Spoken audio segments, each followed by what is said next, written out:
thank you all so much for coming tonight. I'm Melissa Dorval, and I'm just really happy to be here right now. I'm excited to do some humble bragging about my two favorite people. One of whom is my best friend, Abby Abbott. She wanted to be here tonight, but she had surgery, so unfortunately she couldn't make it. But she's the reason why we're here tonight. She is the founder, president, and everything of New Dawn, which is a federally recognized nonprofit. And she's the reason we get to have writers group and why we get to host speakers. So my other favorite person is my boyfriend Simon, who's our featured poet tonight. And I have his biography. He's joining us from, after living in Monterey, California for 20 years and in Las Vegas for 3 years. He's been a teacher for over 3 decades, predominantly in California and at the high school level. His poems have been widely published in print and online journals. In 2018 was the publication of his first collection of poems, Lesser Magi, and in 2019 his first play Rerun was performed, and in the summer of 2023 his second book of poems, Endlings, was published. He was born in what is now Zimbabwe and also lived in South Africa and the United Kingdom, as well as the USA during his childhood. Father of 2, he served the Robertson Jeffers Tour House Foundation in Carmel, California as a volunteer tour docent and trustee for over a decade. I know he's really pleased to be our featured reader tonight, not only to share his work, but for some reason he really loves public speaking.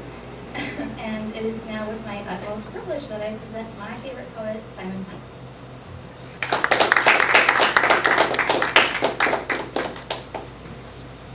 Thank you. I think I'm going to sit in this chair, and I have to do, as you guys are used to, I have to do this weird thing of glasses up, glasses down, glasses up, glasses down, so I can see the book, but also occasionally see it. Let's get this started. Is that having any effect? Can you hear me? That's pretty good. Okay, thank you.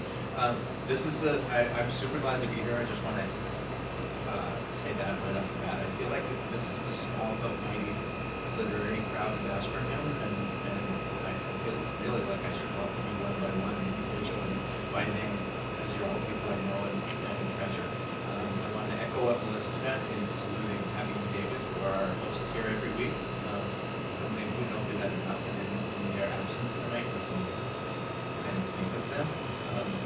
Abby had a medical procedure. She's fine, but she's out tonight. And David came away from attending to let us all in the building. So I mean, that's sort of their usual heroism, and I just feel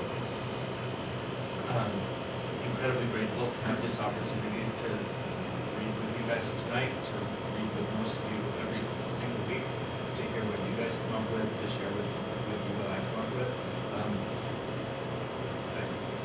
I said this directly to Melissa. I haven't said it directly to most of the rest of you, but I was really desperate to find, a year ago, to find some kind of literary community in this strange, this withdrawal happened strange. Let's just forget I said that. In this place, Asperham, which is so alien to me and so different from where I spent my whole life, where I have a job that is fulfilling. I work with wonderful people like Logan and Desh, and I have other friends at work, but here I was in this place, quite isolated, very far away from everybody I've known, my entire life. But by a weird chain of events, I ended up here. We'll drop the word strange earlier, but we'll keep the word weird in that more recent sentence. And so I was really, really, really, really desperate to find something like you guys. So you know who you are, you people that are here with me every week. Thank you for tonight, for everything. I'm really grateful for you and happy in this space. I'm really happy to celebrate with you guys that I have a new book out, and I'm going to share with you about 20 poems all told, a couple from my first book, more than that from the new book, and then 2 brand new ones just to finish up. And I'll try to keep it around, I'll try to get you out of here before too long, and Logan's got somewhere to be, everybody's got somewhere to be, so I won't tax your attention too long, I hope, and maybe time for questions at the end. Yeah? I think we can be pretty informal though, because we all know each other. It's a small group. Everybody fine? You guys okay? I can see when you nod. I can't see the features of your faces, but I can see nod. And I think I can recognize you even without my glasses. Okay, so a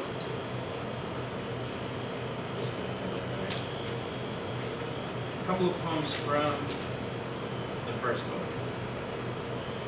just right now. Nope, that's not it.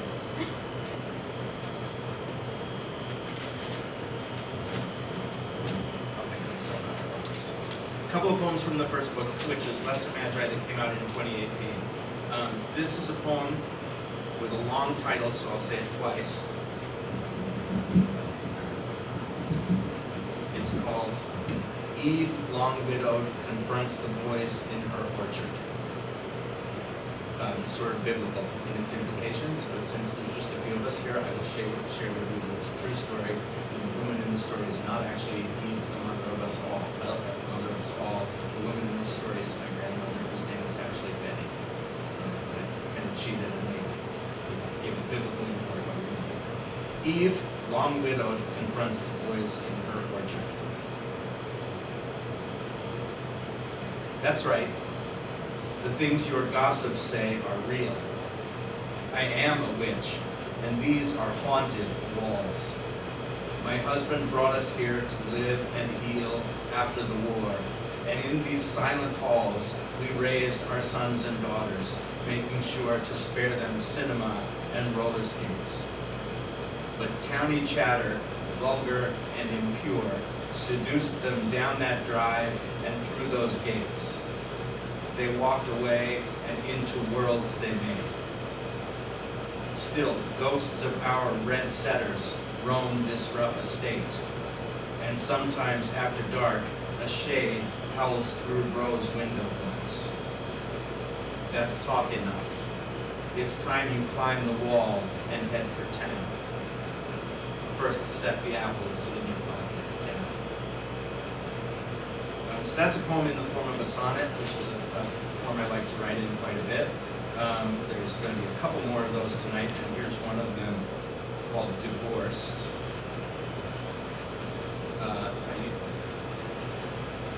When I wrote this poem, it wasn't so autobiographical, and then it got to be autobiographical, if you see what I mean. So this is a poem called Divorced. But it's not actually about my marriage, it's about some other people's marriage. Divorced. Alone at last, he sits and counts his things. 3 rooms, a gun, this silence, clothes, a shelf for books and music. Next to them, the rings, and carved from pine, a box he made himself. He'd meant it as a gift, but kept it when he left. Divorce preempted birthday. Now it stores his keys and watch, his change and pen, the pad he'd write on if he remembered how. He's drafted letters documenting scorn, but cannot now take aim. His hand just falls. He lists the children named but never born, and writes her name. Starts, stops, can't think, then scrawls. We ended things too slowly, but so soon. I miss you as the sun might miss the moon.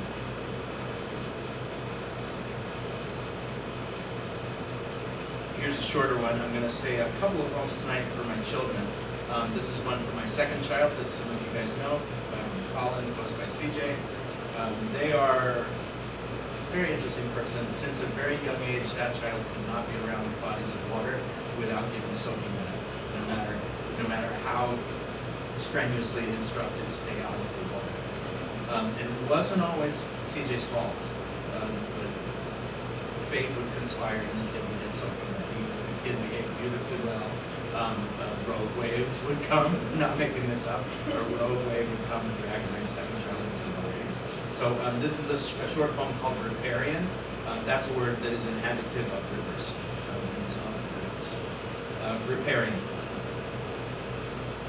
You can't step in a river twice, but there are children born to try, who won't by threat or by advice be made to keep their shod feet dry, who don't resist the flow that snakes between 2 points from A to B, the insipidity of lakes, the tidal chaos of the sea. got one for my first child, my daughter, in just a minute. But first, here's a slightly longer poem. This is called Like a Bridge, which makes reference to a Simon and Garfunkel song that you are probably familiar with, Bridge Over Troubled Water. Like a Bridge.